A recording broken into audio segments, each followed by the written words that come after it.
ये बच्ची के लिए गाय रहल छथि सुन सुन रसिया लिया सुंदरम जी।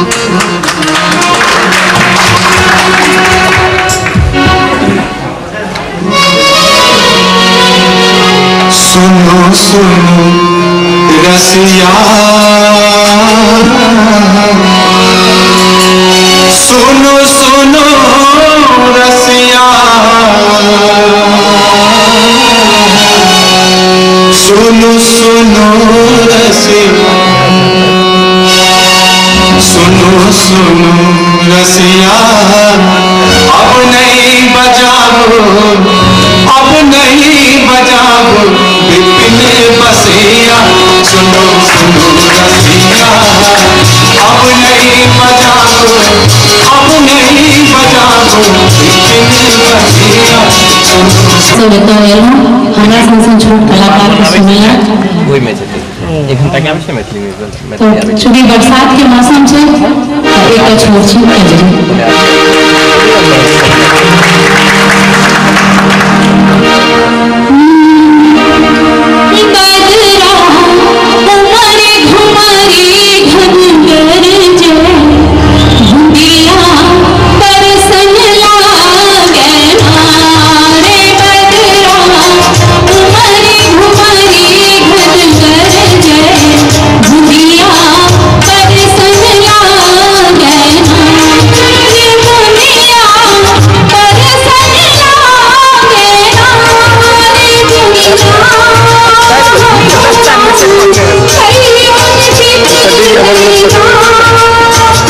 घुमावे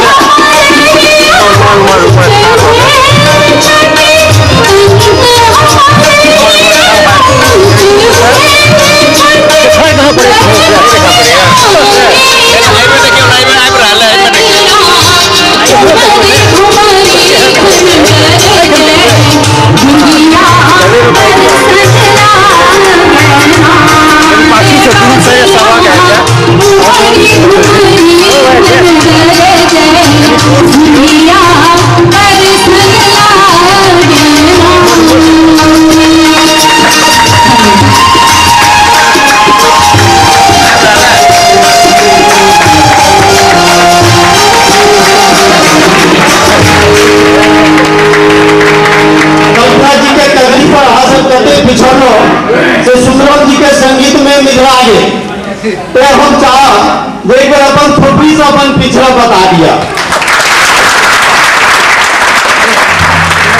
बड़ा कल्पना की अपन कजरी करवा चाहो तो नहीं पीछे सकी लेकिन उनका गीत पर हमारे गबे वाला गीत टोली में से एक नायिका एक गायिका स्वयं पीछे गई अब पिछड़ने के बाद उनका कहने झुमकाने से नगीना हरा गए अब तक वो अपन आत्मकथा राखी दास के मुंह से सुने।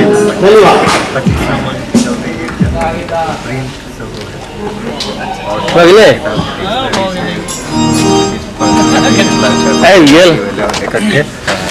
खपड़ी वाला आज के नाटक ये धारावाहिक पब्लिश भेल है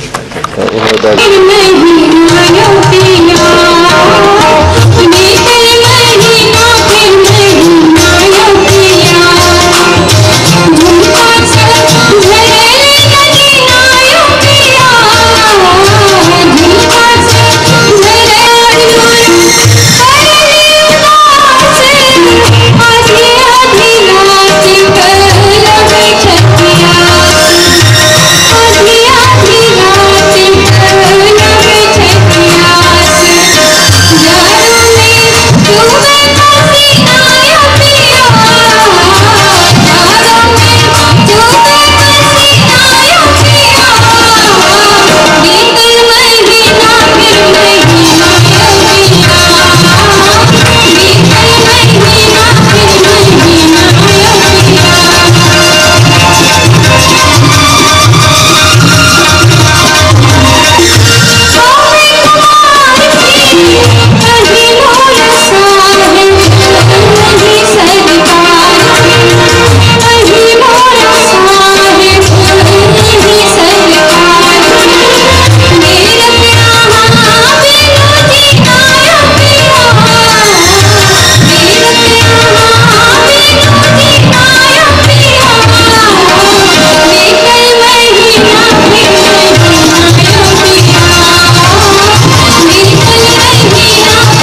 कविवर विद्यापति के एक गीत याद अबैत अछि, सरसिज बिनु सर बिनु सरसिज की सरसिज बिनु सूरे, तन बिनु यौवन यौवन बिनु तन की यौवन पियत उड़े, सखी हे मोरबर देह विरोधी।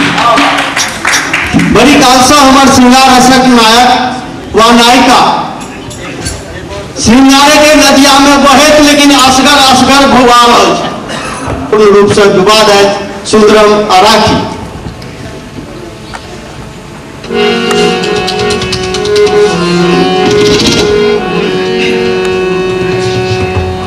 कागज के पतिया में प्रेम के पिहानी, कर लीजिए।